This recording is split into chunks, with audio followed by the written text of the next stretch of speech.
And so with that, I would like to introduce from Aerojet Rocketdyne to introduce our keynote speaker. Please welcome Director of In-Space Government Relations and also multi-time AAS Planning Committee member, Andy Hoskins. Come on up, Andy. Thank you.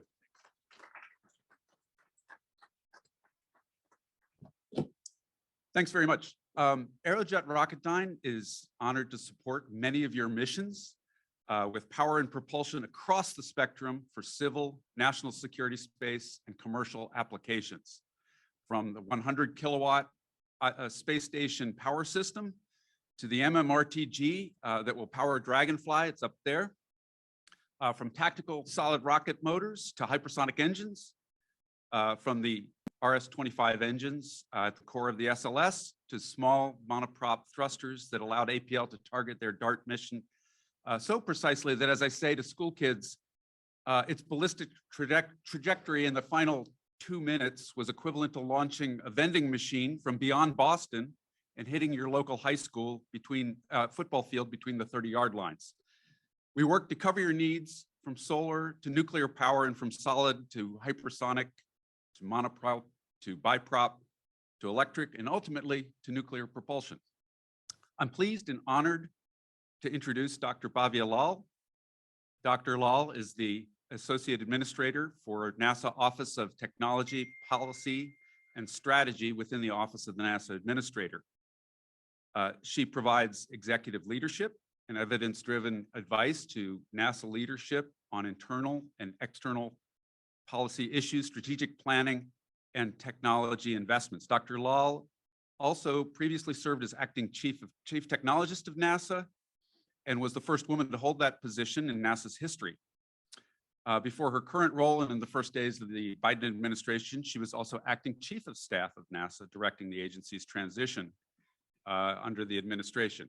She has more than 20 years of experience as a member of the space technology and policy community, including work at the Institute for Defense Analyses, Science, Technology, and Policy Institute, the White House Office of Science and Technology Policy, the National Space Council, NASA, and the Department of Defense. She holds a bachelor's and master's degree in nuclear engineering from MIT, a second master's from MIT's Technology and Policy program, and a doctorate in public policy and public administration from the George Washington University. She has more than 50 papers published in peer-reviewed journals and conference proceedings. However, in addition to her fantastic resume, in conversations with my colleagues who have worked with Dr. Lal, they have noted her ability to think boldly and objectively about new technologies and their implementation. She asks great questions about advantages and disadvantages, and perhaps rare in Washington culture, understands how to create great teams to make objective assessments of those technologies. It's quite fitting that she closes out this conference, sending us off with compelling thoughts and perhaps compelling questions to consider in discerning our path forward in space. Dr. Lal.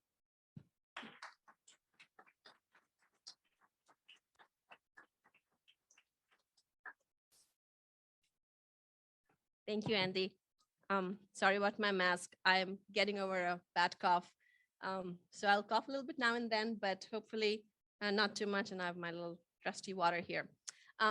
Good afternoon, everybody. I am so thrilled to be able to be here. Thanks for the kind words, Andy. And I've been coming to the Goddard Symposium for a few years, and it is just such an honor to be here speaking to you. So you've spent the last few days discussing topics critical to understanding our environment in space. Space weather. I think my good friend Robin Milan is here somewhere. Oh, there's Robin. Hey, climate, lunar science, all topics close to my heart. There, I think, was one unaddressed topic, which is replete with both challenges and opportunities that I would like to draw your attention to today as the conference comes to a close. So let me start with a couple anecdotes. This Tuesday, just March 7th, a Chinese rocket body weighing, 4 metric tons or something, plunged to the atmosphere, spreading debris all over Texas. In January, a retired NASA satellite weighing about 2,500 kilograms re-entered the Earth's atmosphere. Luckily, Earth is mostly water and it didn't hit anyone. a few months earlier. In November, a Chinese rocket re-entered in an uncontrolled manner. And it's not just re-entries that are that are worrisome, right? There's growing congestion in space as well. You probably know that there have been several close calls to the International Space Station, which had to conduct three collision avoidance maneuvers in 2022 alone. By the way, all three were pieces of Russian debris. Indeed, in 2022, NASA executed or assisted in the execution of 18 collision avoidance maneuvers by robotic spacecraft. And we aren't the only country with concerns about collisions in space. In 2022, China raised alarm that a US satellite came too close to comfort to their space station. So these recent events have highlighted the risk posed by orbital debris, which we define as any human-made space object orbiting Earth that no longer serves any useful purpose.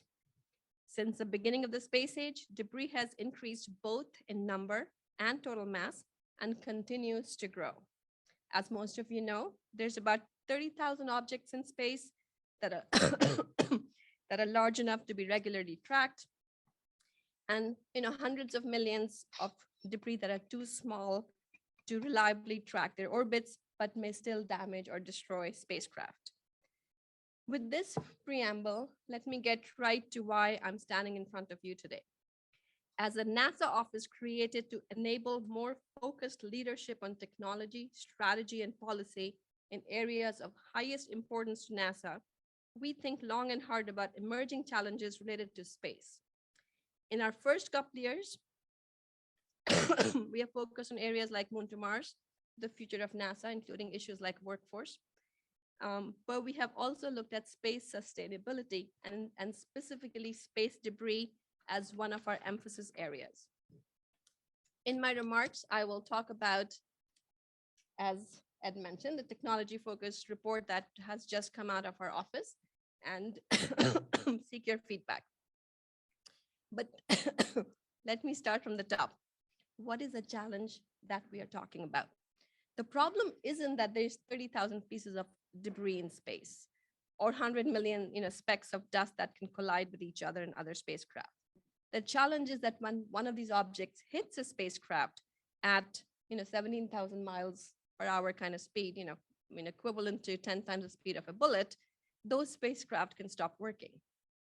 And our society increasingly depends on space, whether it's communication, national security, financial exchanges, transportation, weather prediction, climate monitoring.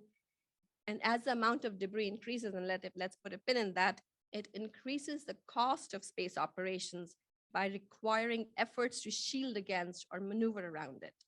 Debris threatens the space of our astronauts, and in the future, private spaceflight participants, limits our ability to launch spacecraft going through or Earth orbit into deep space, and may eventually make entire orbits unusable. The challenge is getting worse. Between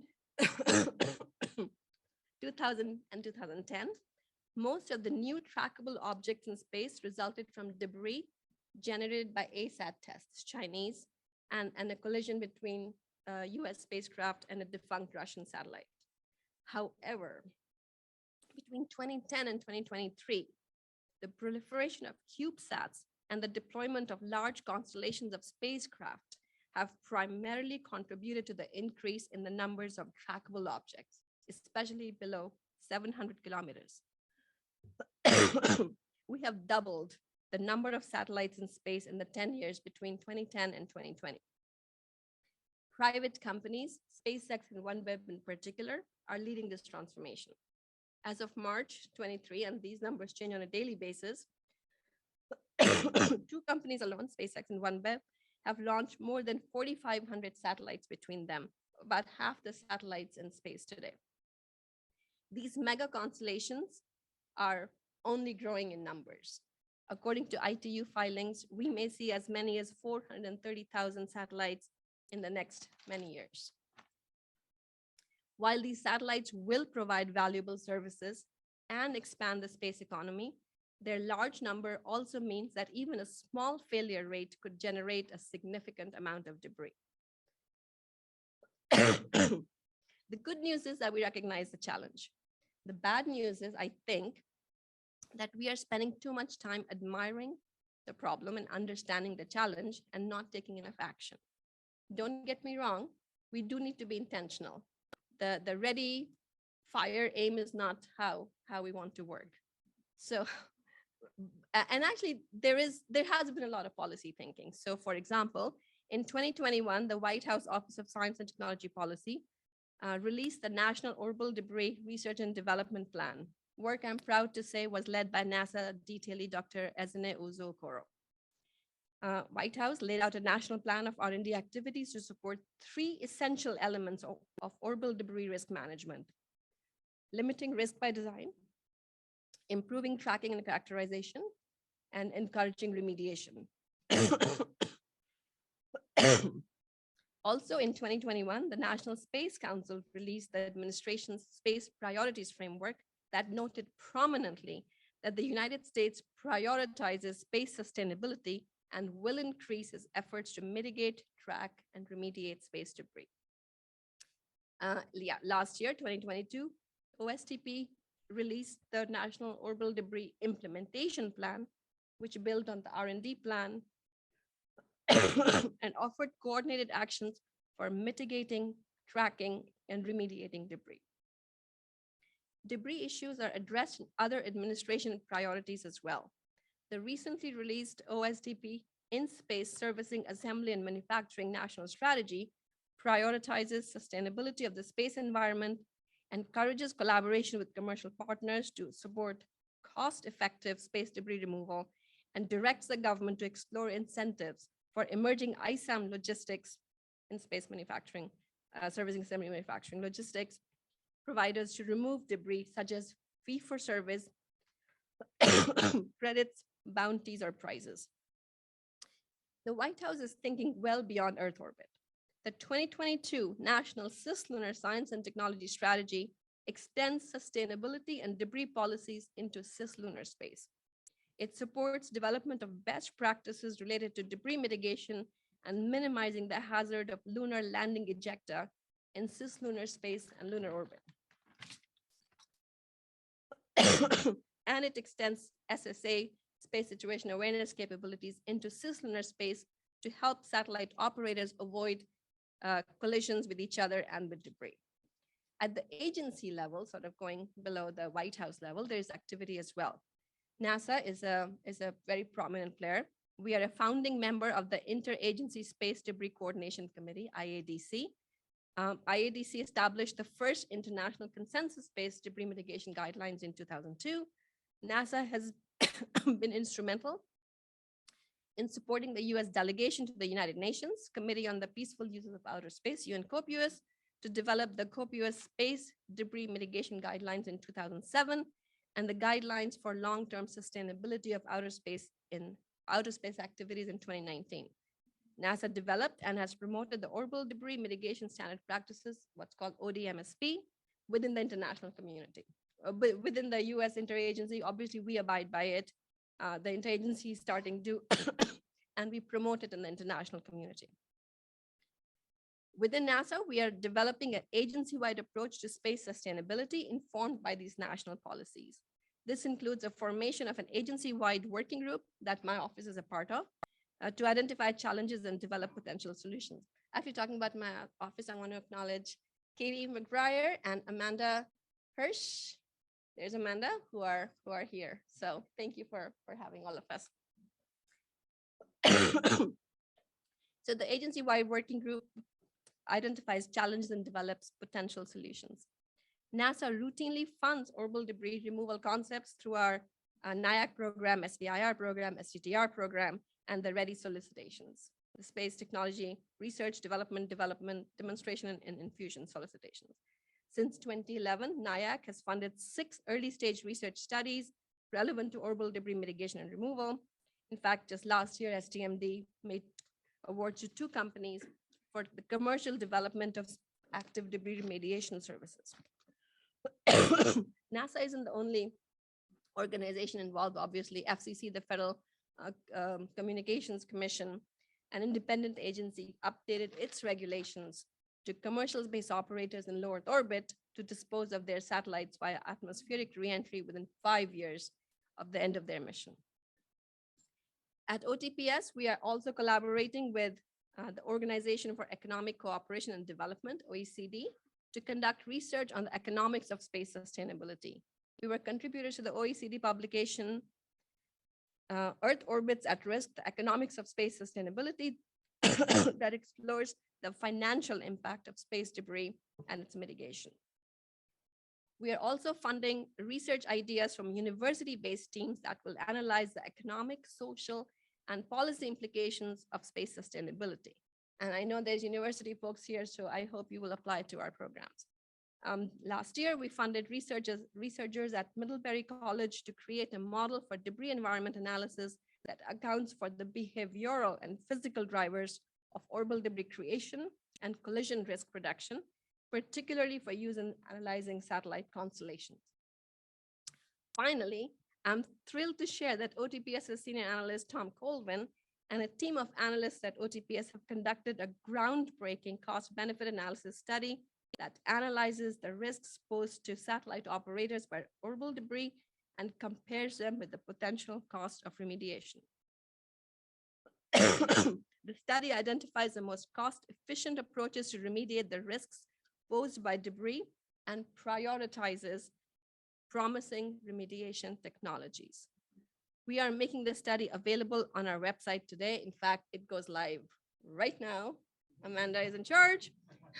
So thank you for allowing us to announce the study here. And I really want to encourage you to read it. Indeed, one of the first things we want to do as we release the study is to organize a roundtable with all relevant stakeholders so you can give us your candid feedback on what we got right and what we need to work on some more.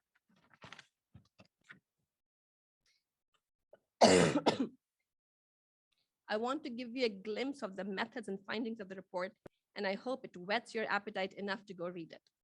But first, let me go over 3 overarching insights that the team came up with that will fundamentally shift the discussion on debris. First, the study reframes how we talk about space debris. While it is a fact that the number of objects in space is growing, I mentioned the numbers earlier, it is not clear how strongly this will translate into increased risk for satellite operators. More trackable debris means more potential conjunctions for satellites, close approaches, for sure. But we have found that most satellite operators do not incur much cost from conjunction assessments or collision avoidance maneuvers. Operators cannot avoid small debris, but the probability of being struck by such a small piece of debris in just the right place to kill a satellite is actually quite low. Plus, most satellites tend to be reinforced to withstand small debris hits anyway. Plus, as the cost of launch goes down, it makes increasing shielding from small debris more cost-effective anyway. In other words, the risks of collisions may be increasing, but it's unclear by how much when factoring in circumstances other than simply numbers or mass of debris in space. And the key takeaway here is that the risk to satellite operators need not increase at the same rate as orbital debris increases. This isn't just a theoretical shift, but one with real life consequences. The way we define and measure risk is really important, as that may lead us to certain solutions and preclude others. For instance, if you measure risk based on just the number of mass of debris in space, then the only viable risk mitigation step is reduce the number, right? So if mass is a risk metric, then a solution that removes a 9,000 kilogram piece of debris that in an orbit that nobody uses is more valuable than removing a 1,000 kilogram piece of debris from a crowded orbit.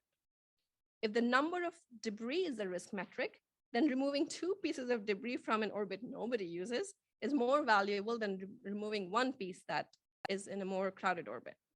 So the analogy is number of cars on the highway. Of course, we want to, it would be nice to reduce number of cars on the highway, but that is not the goal. The goal is to reduce life loss of life and risk to property, right? Once you change the way you think about how you want to handle that, suddenly the option trade space grows. So now you're no longer just looking at, let's just have fewer cars.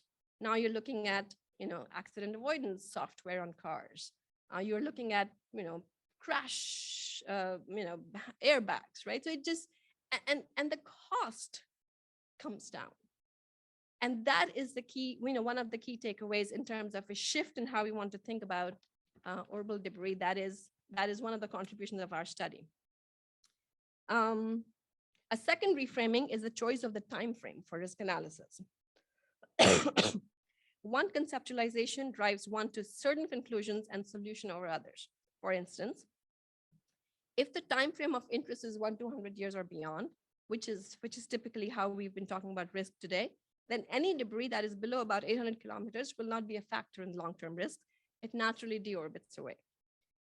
Debris mitigation or remediation efforts below 800 kilometers would not produce a risk reduction on this time scale. And since most spacecraft operators operate below 800 kilometers, it is not relevant to think about the risks associated with space debris 100 or 200 years from now. No one alive today will be operating in that environment. We would focus on reducing the risks on timescales that are relevant to operators and in orbits that are relevant to operators today in this new framing that we are proposing. A third reframing in our work is examining debris remediation through the lens of costs and benefits among them on an apples to apples basis, which is something that has never been done before. Specifically, we posit a perturbation to the debris environment, calculate the benefits associated with the perturbation, and compare the cost of all remediation approaches that can produce the perturbation. And I think in the longer term for NASA and government agencies, when we have this kind of information, we can make better decisions when we get proposals from industry on remediation technologies, right? So that's what we did. Instead of using proxies like the number or mass of debris, which may take us in one direction, or the debris lifetime, we focus on near term. We thought about risks in terms of dollars and how they affect satellite operators now and in the next few decades, as opposed to in the next hundreds of years. So once again, why did we do this study? First, as I just noted, benefits associated with debris remediation, which is any action that moves, removes, or reuses orbital debris to reduce risk, are typically discussed on long time scales, which, as I just said, are difficult to integrate into near-term decision-making. While valid, motivations for reducing debris over the next few hundred years or avoiding a runaway debris creation scenario, often called the Kessler syndrome, who I think Don Kessler was a NASA employee, they require large upfront expenditures and may not produce immediate benefits. Second, the focus on debris removal in the space community overlooks other options for remediating debris, such as nudging debris away from impending collisions or recycling it in space. We wanted to understand the full range of remediation methods and compare their value in a standardized manner. Third, financial uncertainties surround debris mitigation. There is no consensus on the value of a piece of debris, acceptable costs to remediate it, or who should bear these costs. Our goal was to determine if the costs of debris summed across all US spacecraft operators, and note I said US spacecraft operators, and US is only about 40% of the number of objects in space. So there are things that we need to do more of. So the goal was that the cost of debris exceeds the cost of remediation. And if so, debris remediation may be justified based on near-term economics alone. So to conduct this analysis, we first estimated the costs associated with orbital debris by developing a model that calculates the economic risks imposed on satellite operators as they attempt to protect themselves from strikes of orbital debris and experience loss of operations due to strikes of debris that were not avoided. We then use the model to estimate the benefits of performing debris remediation for two scenarios, large debris and small debris. The devil is in the details, and I hope you will read the report. but a preliminary analysis found that the most effective method of remediation were nudging large debris to avoid collisions rather than fully deorbiting them and removing non-trackable debris in the 1 to 10 centimeter range. These methods can see benefits outweighing costs in just a few years because they are highly scalable and directly remove or prevent the creation of small debris that spacecraft cannot avoid. We also found that controlled reentry of large debris is still relevant, and some debris require it for the foreseeable future. If debris removers can hit our low-cost estimate, benefits may outweigh costs in 20 to 30 years, so a longer time frame, but it's still more rapid than what most people are expecting. Overall, we found that remediating the risks of all debris larger than 1 centimeter appears to be technically and financially effective. We acknowledge that our study is a first cut at this kind of risk analysis, and we've made many simplifying assumptions to pull it together. So we are planning a phase 2. We want to improve our probabilistic risk model to better incorporate atmospheric decay, to incorporate compounding growth in debris due to collisions, and we want to be looking at debris smaller than 1 to 10 centimeters. We want to reduce cost uncertainties. We want to bring in benefits to non-US operated space assets. Remember, I said so far our study is only US based. And we want to explore more remediation scenarios. For example, using remediation to get to 100% compliance with the 25-year rule, which is the current rule before FCC changes to a 5-year rule. So that's a study in a nutshell, and I'm looking forward to a community-wide discussion on our methods, data sources, and findings. Even with these limitations, I believe that this is the most rigorous and wide-reaching analysis in the literature of the negative effects that debris imposes on space operators measured in dollars, and that's key. It's the first to investigate the landscape of remediation methods using a framework for comparing costs and benefits in a standardized way. It's the first to demonstrate that expenditures in remediation may achieve net benefits on near-term timescales, and it's the strongest evidence yet that the space community should focus less on proxies for risk, such as total mass or number or size of debris in space, and more on risk directly. Let me end my remarks by getting back to the 50,000-foot level again. So what's next? We're approaching a global window of opportunity to create a space environment that contributes to our national goals. However, critical uncertainties still exist about the most effective strategies to reduce risk. For instance, the conventional wisdom for the past decades has been that prevention, did I touch something? I'm sorry. Okay, well, you can see the planning committee.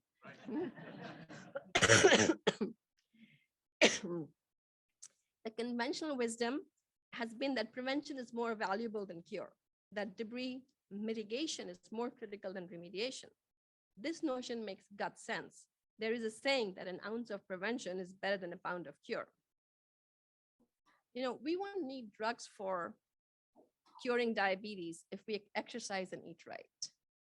But no matter how hard we try, people will continue to get diabetes and other preventable diseases. And at some point, spending more money on prevention may not be as effective as just curing the people who are sick. We cannot simply say, hey, sorry, you're sick. You had fruits and vegetables that you didn't eat. No, we recognize that the development and deployment of cures is essential. It's sort of the same idea here. The notion of the value of mitigation was actually likely true in the past.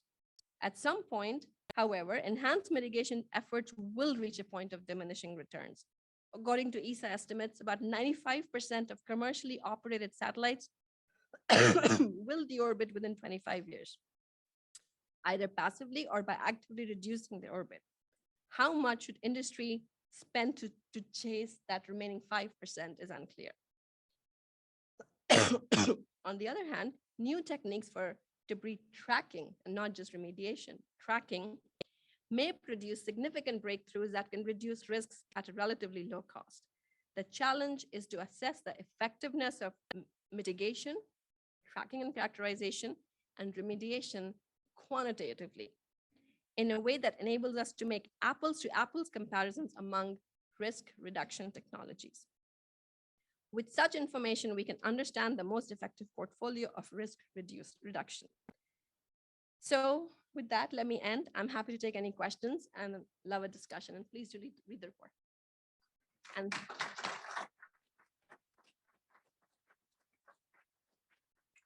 I'm sorry again for the coughing. I really am. Were there any questions?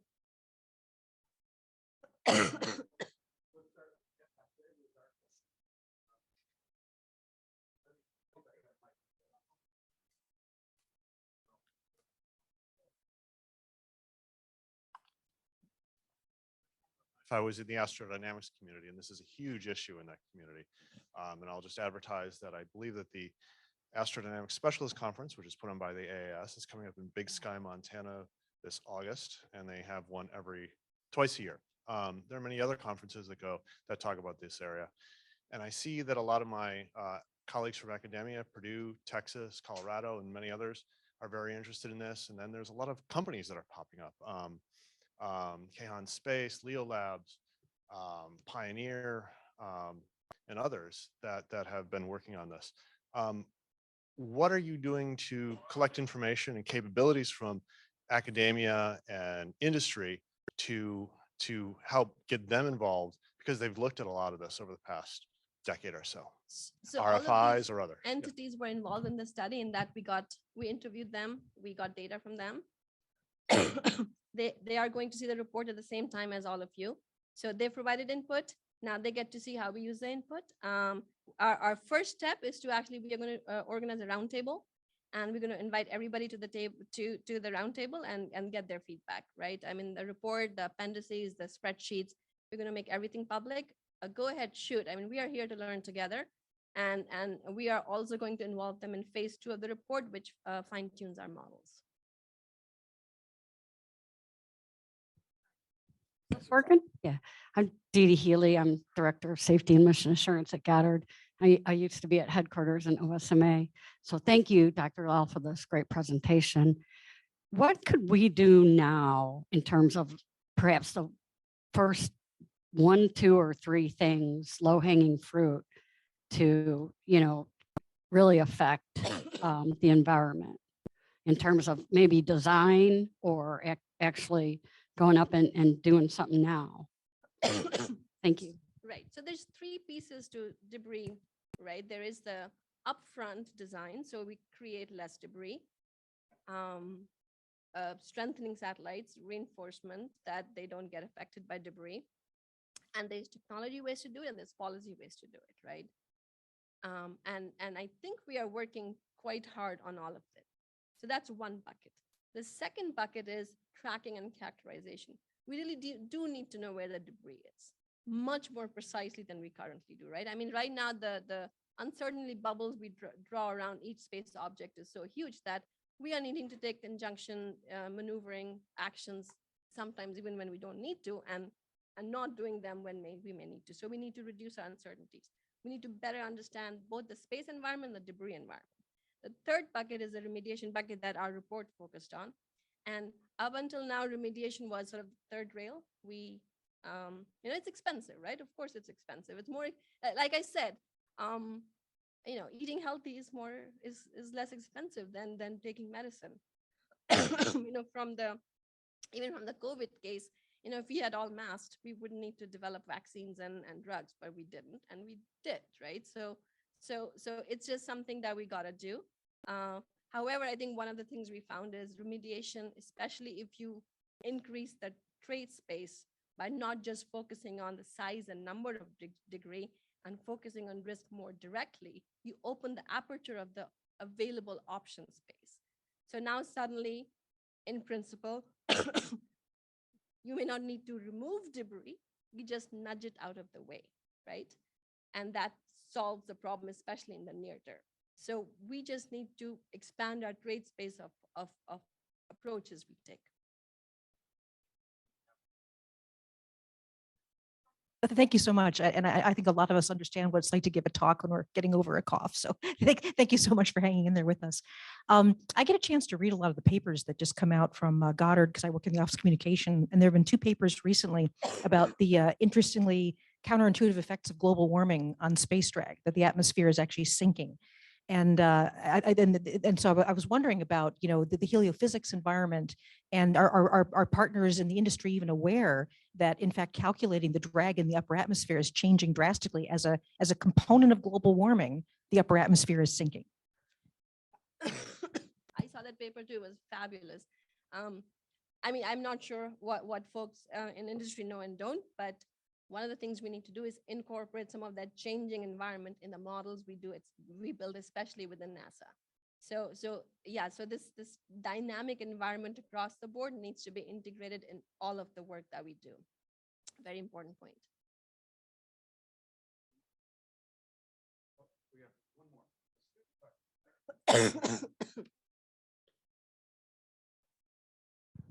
So you mentioned that this issue of space debris will likely be a very long-term endeavor. Given this, what is your heuristic evaluation of the benefit of remediation now versus in many years in the future when it will likely become a lot cheaper, especially under the consideration of new developments such as space tourism and planetary gateways? There's something called the Calling Ridge dilemma, or there's a term for something that talks about sometimes it is okay to let problems lie because in the future we can, we have better tools and technologies to solve them. And I think that's fine. But I think in our case, we aren't just talking about that long term. We aren't just looking at that Kessler syndrome where orbits are unusable. We have now problems, right? We need, ISS was, I said, we had to be maneuvered 3 times just last year, and those numbers will only increase. So we need to solve the problem today. And again, there isn't a single silver bullet. We need to, I mentioned these 3 buckets. We need to address things in each of the 3 buckets, and not just domestically, not just within government, but with our international partners as well. So it's kind of an all hands on deck kind of situation. And that's why I'm just delighted that the space technology community is just so excited about all of the emerging ways for us to address the challenge. I think we have one more up here. Dr. Lal, I was just going to ask if you had any thoughts about the potential for changing how we do end of mission planning as a result of your study. Sorry, I missed the middle piece. Can you repeat the question? Can you comment on the possibility of having to make changes to our end of mission planning as a result of the study? Thank you. Yeah, no, great question. We should be thinking about end of mission planning or post mission disposal, or however you want to call it, regardless. I guess our study would show that maybe deorbiting isn't the only thing that we need to be thinking about. Maybe we need to be thinking about how nudging or moving it out of the way, or recycling, right? We actually, one of the solutions we looked at was recycling, especially aluminum in satellites. So I think we just have to we just can have a broader set of things that we would be considering, and not just let's deorbit something at the end of life. That would be the change. We have our last question right over here. Sorry, thank you. Thank you, Dr. Lal. I was really curious, you mentioned the possibility of reinforcing our spacecraft designs, or so they're less at risk of an impact. And in my previous few years, I was doing spacecraft thermal engineering at Goddard. And so the space blankets are usually the outer layer of most of the surface area of the spacecraft. And we can do some things like put scrim, like make it some rip stopping. But if it's going to go through the poofy blanket, that's kind of delicate. I don't know that we would be able to stop. I'm not sure how you would strengthen a blanket, or a thermal radiator is also a lot of the surface area that's not blanketed. and those have delicate optical coating. So I was just curious what technologies you may be aware of that could, like what that may look like to strengthen our spacecraft from that. So that piece is not something we looked at in our study. I think the only point I was wanting to make is that with costs of launch going down, it may actually be easier for us to take more mass up. So maybe that opens up the trade space of things to consider. But these technologies were not something we looked at in our study. We focus much more on remediation.